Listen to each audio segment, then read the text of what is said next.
Wardell from Band Magazine, and we're backstage at the VR Cone Fall Festival and talking to Michael Mcdonald of the Doobie Brothers. Michael, great to see you again. Thanks for having me. Oh man, so much fun here today.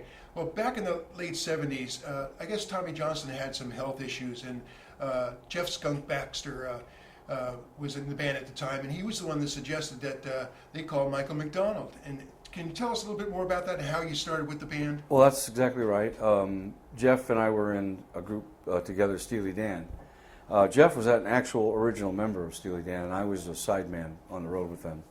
And so we got to know each other touring, and when the Steely Dan disbanded for the most part, except for Donald and Walter, all of us were just kind of looking for things to do. And Jeff, I think, set the record for staying on the road longer than any musician ever has. And he would just be out with one band for a while, Elton John, and then he'd jump on with the Eagles for a couple weeks. And then with the Doobies, he did much the same. And at a certain point, he became kind of ingrained in the Doobie Brothers, and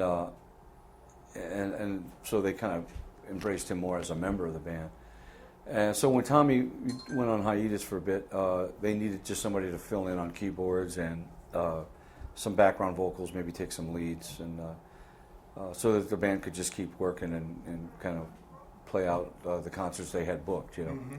And I didn't really think it would go much further than that, so I was happy to get the job and went out and did it. And as things progressed, we got closer to the band going back in the studio.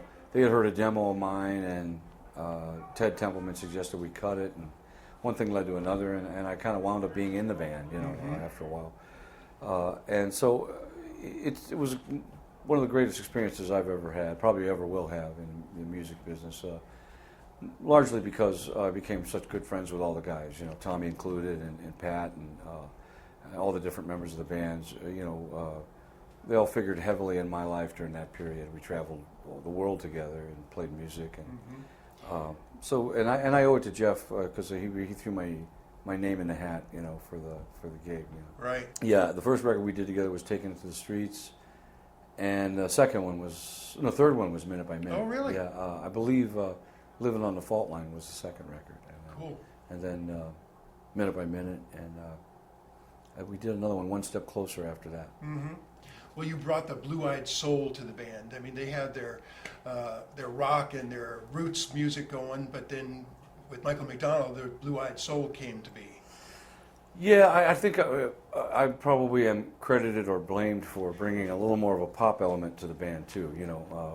Because my first love was always kind of pop R&B music, things like Motown stuff and chess records, things like that were a little more the glossier end of soul music. I always loved those artists, Marvin Gaye, which all the guys did, So a lot of my songs were kind of, in my own mind, just kind of hearkening back to an era that I loved as a kid, Mm-hmm. And so it was interesting. What was most interesting to me about it was that it even worked. That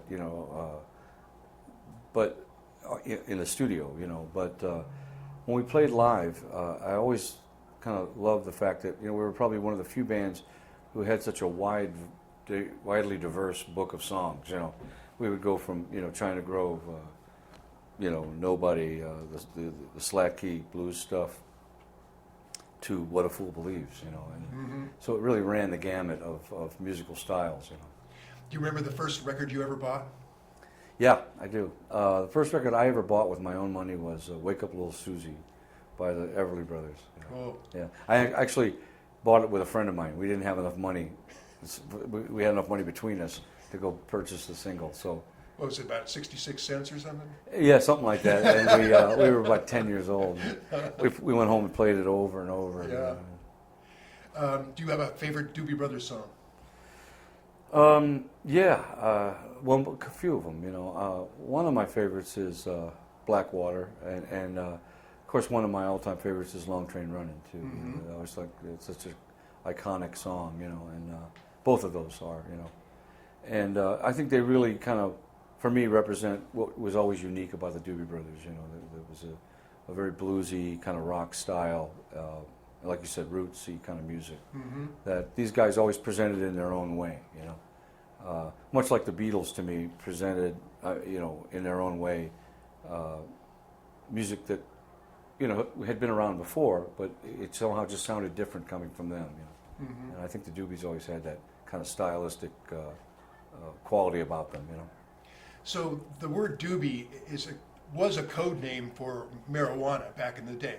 Yeah. Did your parents have any issues with you joining the Doobie Brothers? No, I was too old for them to worry about that then. My son threw it up to me years later. I was telling him that I didn't appreciate some of the music he was listening to. I didn't think it had a good message for the youth of America. He just kind of stared at me for a second. He goes, "Yeah, because a giant roach on the album cover. Oh, there's a great message for the youth of America." So I never said another word after that. You know, kept my mouth shut. You know. Michael, you got to get out to the stage, man. Thanks a lot for taking My the pleasure, time to man. talk to us. Thanks for having us. Oh, my pleasure. Bye-bye. Thanks, man. Thanks.